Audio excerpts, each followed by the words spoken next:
I'm sorry it went down like this, but someone had to lose. It's the nature of the business. It's the smuggler's blues. You can make a strong argument that Smuggler's Blues is Miami Vice's most famous episode. Elements of its plot were incorporated into the 2006 feature film directed by Michael Mann that starred Colin Farrell and Jamie Foxx as Crockett and Tubbs, and everyone pretty much has warm, nostalgic feelings towards it.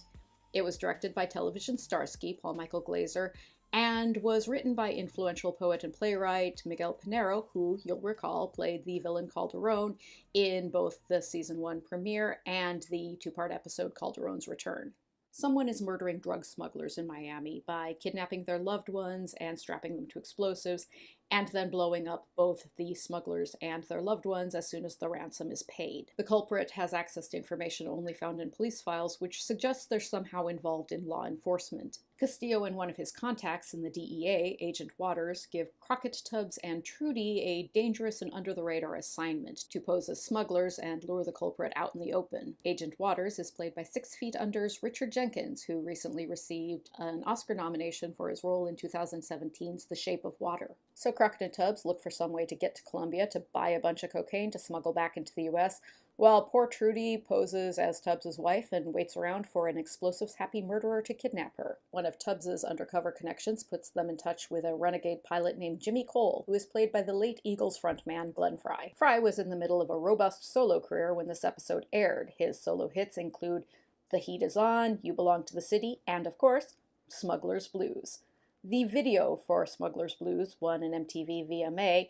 This episode is a love letter to that song and that video. Smuggler's Blues plays several times during this episode, and the dialogue will occasionally overtly reference the lyrics. Jimmy agrees to fly Crockett and Tubbs to Colombia and back. In Cartagena, Tubbs poses as the cousin of a known smuggler and attempts to purchase 40 keys of cocaine from a major smuggler. Everything goes south when they're set upon by armed bandits. The police arrive and Tubbs is arrested. Tubbs is eventually released from jail because the corrupt chief of police hopes to keep in the good graces of the major smugglers. With Tubbs out of jail, they're finally able to complete the transaction. They survive an ambush on the runway and successfully fly back to Florida. Upon landing, they're attacked by Jimmy's mechanic, Wavy Davy, who is played by character actor Richard Edson. Edson pops up in bit parts all over the place, but if you're wondering where you recognize him from, it's Ferris Bueller's Day Off. He's the mechanic who takes Cameron's dad's Ferrari for a joyride. Wavy Davy tells Crockett and Tubbs that the people he's working for have kidnapped Trudy and will return her for $500,000. Jimmy comes to the defense of Crockett and Tubbs, but is shot in the process. It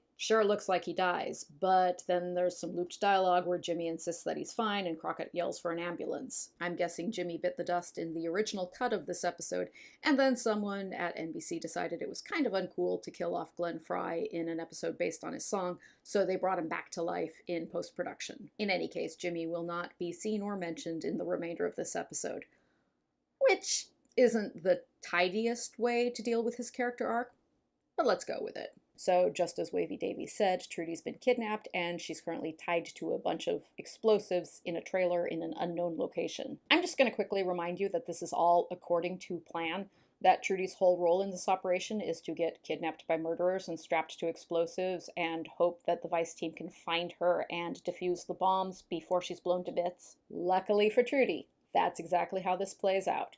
Crockett and some guy from the bomb squad find and rescue Trudy, while Tubbs goes after a kidnapper who turns out to be some guy we met at the start of this episode. It all ends well for everyone. Except maybe for poor Jimmy, because we never do find out if he survives his injuries. Apart from Smuggler's Blues, the only other song used in this episode is Red Ryder's Lunatic Fringe from 1981, which plays during the opening sequence while the Vice Squad is keeping smugglers under surveillance. A while back on Twitter, I conducted a very unscientific survey about everyone's favorite Miami Vice episodes, and this one got some votes. Certainly, it is a very classic and iconic episode. Classic and iconic doesn't necessarily mean it's in my top tier of episodes. It's a rousing good time, and if it's your personal favorite, I'm not going to talk you out of your opinion, but for me, the very best Miami Vice episodes are ones that leave me thinking, what did I just watch when the end credits roll? This one doesn't do that for me. It's a little sloppy in parts, as I'm sure poor Jimmy would agree, but I like it a lot, and I have no problem with giving it a solid 4 flamingos. Next week, we'll see the first appearance of legendary blaxploitation icon Pam Grier, Foxy Brown herself, as Tubbs' old flame Valerie. Until then, please hit subscribe and or follow me on Twitter, and I'll see you later. Thank you for joining me. Goodbye.